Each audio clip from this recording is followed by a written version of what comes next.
আবার মানুষ যখন পৃথিবী থেকে বিদায় নেয়, কথা বুঝতে পেরেছেন?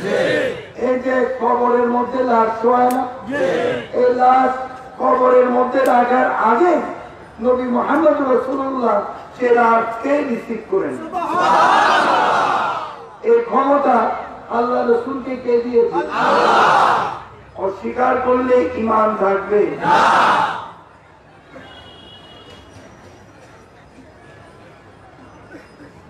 বিসমিল্লাহ ওয়া আলা মিল্লাতে রাসূলুল্লাহ বলেন কিনা?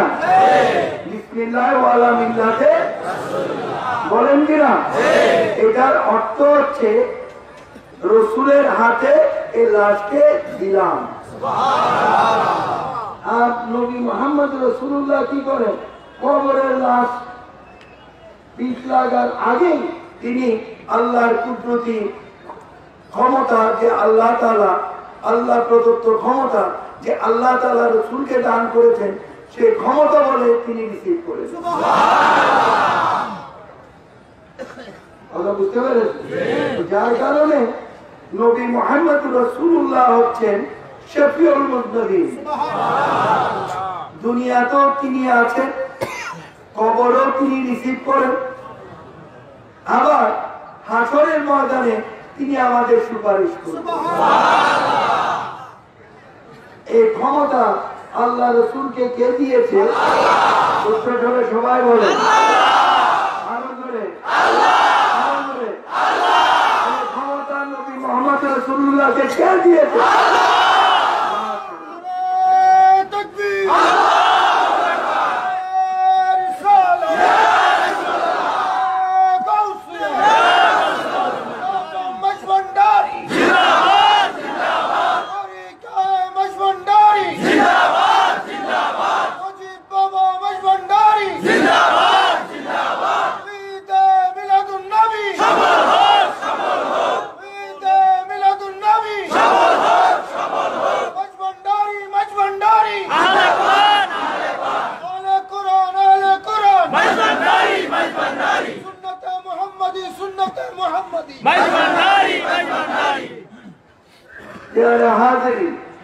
সুতরাং আল্লাহ প্রদত্ত ক্ষমতা বলে নবী মুহাম্মদ রাসূলুল্লাহ সাল্লাল্লাহু আলাইহি ওয়াসাল্লাম বলিয়ান।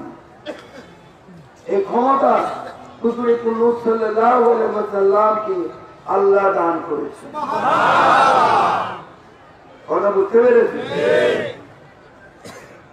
সুতরাং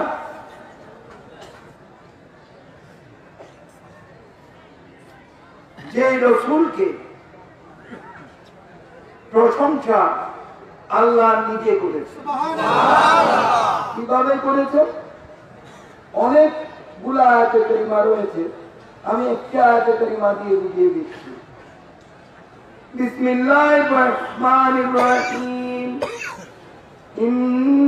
ইন্নাল্লাহা ওয়া মালাইকাতাহু ইউসাল্লুনা আলান নবী ইয়া আইয়ুহাল্লাযীনা আমানু সাল্লু আলাইহি ওয়া সাল্লিমু তাসলিমা। এটা মিলাদ শরীফের আগে আমরা পড়ি, এখন আমি মিলাদ শুরু করতেছি না, বয়ান করছি। এখানে আল্লাহ বলছেন, আমি আল্লাহ রাব্বুল আলামিন আমার ফেরেশতা কুলকে সঙ্গে নিয়ে নবী মুহাম্মদ রাসূলুল্লাহ সাল্লাল্লাহু আলাইহি ওয়াসাল্লামের উপর দরুদ পাঠ করছি। অর্থাৎ নবী মুহাম্মদ রাসূলুল্লাহ দরুদের মধ্যে কি আছে? নবী মুহাম্মদ রাসূলুল্লাহ সাল্লাল্লাহু আলাইহি ওয়াসাল্লামের প্রশংসা রয়েছে। তো স্বয়ং আল্লাহ নবী মুহাম্মদ রাসূলুল্লাহ সাল্লাল্লাহু আলাইহি ওয়াসাল্লামের প্রশংসা করেছে, যেটার নাম হচ্ছে দরুদ। কথা বুঝতে পেরেছেন? এর পরের অংশটুকুনে আল্লাহ বলছেন, ইয়া আইয়ুহাল্লাযীনা আমানু, হে ঈমানদার বান্দাগণ, তোমরা আমার মেহবুব মুহাম্মদ রাসূলুল্লাহ সাল্লাল্লাহু আলাইহি ওয়াসাল্লামের উপর দরুদ পাঠ করো। তোমরা আমার নবী মুহাম্মদ রাসূলের প্রশংসা করো। তাসলিমা, অতি উৎকৃষ্ট ভাবে তুমি আমার মেহবুবের উপর সালাম করছো। যার কারণে আমরা বসেও আল্লাহ রসুলের প্রশংসা করি, দাঁড়িয়েও আল্লাহ রসুলের প্রশংসা করি। যেটা আমরা দরুদ শরীফ করি, কিয়াম শরীফ করি। কথা বুঝতে পেরেছি? তো যেহেতু আল্লাহ নিজে করে আমাদের হুকুম করেছে আল্লাহ রসুলের প্রশংসা করার জন্য, তাই আল্লাহ রসুলের প্রশংসা আমরা করে থাকি। কথা বুঝতে পেরেছে? যার কারণে একটা জিনিস সব সময় মনে রাখবেন, জান যেতে পারে কিন্তু ঈমান যেতে পারে, জান যেতে পারে কিন্তু ঈমান যেতে পারে।